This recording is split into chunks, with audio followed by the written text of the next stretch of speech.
Beth Shipley from my riding of Lambton, Kent, Middlesex is running through to a meeting. Thank you, Alec, and thank you everyone for coming out. Historical day when the highest court in this country, with a stroke of a pen, turned a criminal activity into a healthcare system.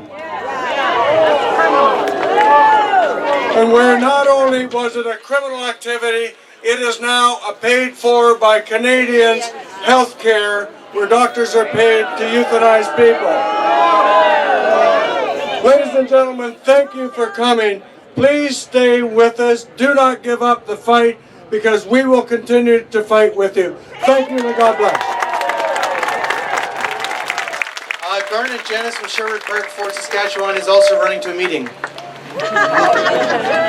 Bonjour, merci beaucoup pour votre présence ici. Thank you very much for being here today. What a beautiful day where you can do yoga and protest euthanasia at the same time. What a great turnout we have. So I'm very concerned about C-14. In addition to the underlying concerns that many of us have with this bill, there are no meaningful exceptions to protect vulnerable people.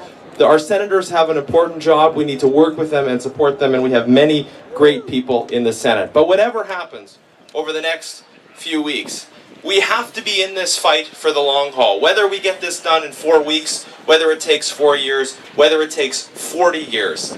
This is a fundamental injustice against the innocent, and we have to continue to stand up for that, whatever happens. So I would encourage you going forward from today to become involved, to stay involved, to join your riding association, to think about running for office yourself, to think about ways you can become politically active, more active in your communities around these issues. Because it is not through one-off events that we make a big change. It is through consistent, ongoing, relentless involvement in the pursuit of justice. Thank you. Arnold Viersen, he is next, is from Peace River, Westlock. Good afternoon, everyone, and I'd like to thank you all for coming out here and standing in solidarity for life. It means a lot to us to know that there is a large group of people in this country that still know what the meaning of life is. Thank you for being here. You are our conscience. Okay, somebody else that we have here is Barbara Dowding from the Catholic Women's League. She's the national president. Thank you. As Alex said, I am the national president of the Catholic Women's League of Canada, founded in 1920, the largest national organization of women with 83,000 members.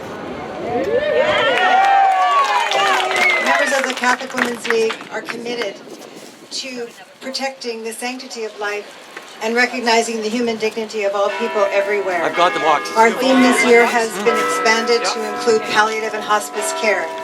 For the last 3 days, we have been in Ottawa visiting and talking to elected officials and staff about this important issue. Death is a natural conclusion of the journey of life in this world.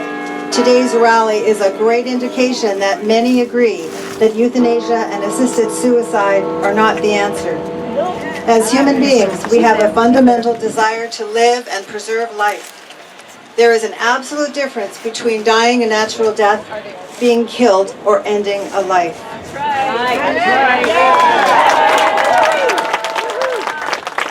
We also believe that life is a precious gift to be cherished from the moment of conception to natural death, and that any action intended to end human life is morally and ethically wrong.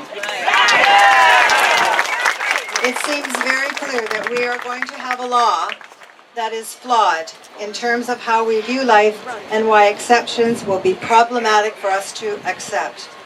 We must pray that legislators take steps to protect the most vulnerable, and we must continue to pray and encourage them to work toward making palliative care a part of the Canada Health Act.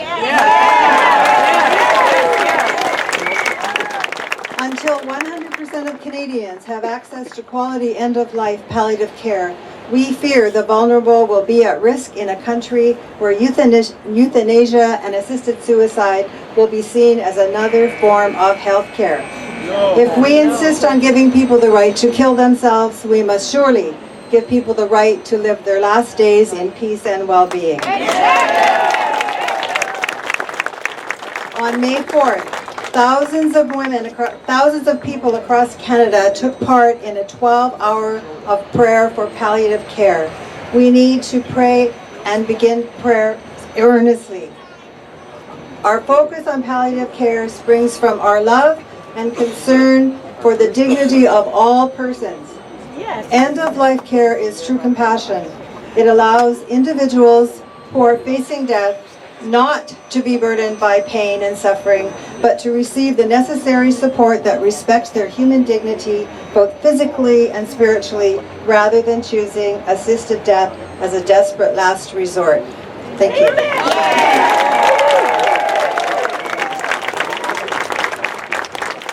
Bishop Noel Simard from Valleyfield wants to bring us greetings.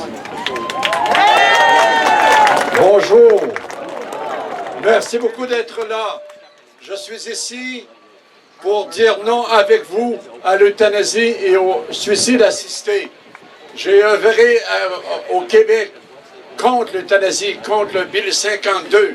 J'ai travaillé très fort avec les évêques, avec beaucoup de gens qui étaient contre, et nous devons continuer le combat. Il faut continuer à demander aussi des soins palliatifs de qualité.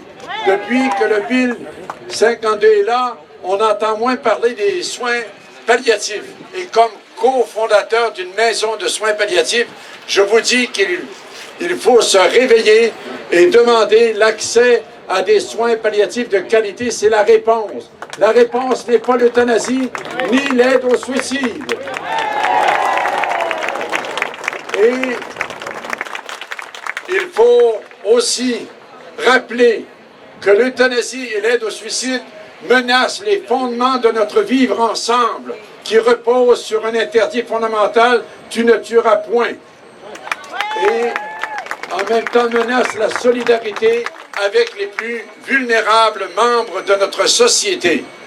Et je pense qu'en terminant, quand on nous dit qu'on est pour la souffrance, on n'est pas là pour la souffrance, nous sommes pour une compassion qui est d'accompagner toute personne, du début de la conception jusqu'à la mort naturelle, avec amour, avec tendresse et avec bienveillance. Il faut éliminer la souffrance, mais non pas la personne qui souffre. Merci beaucoup et continuons notre combat.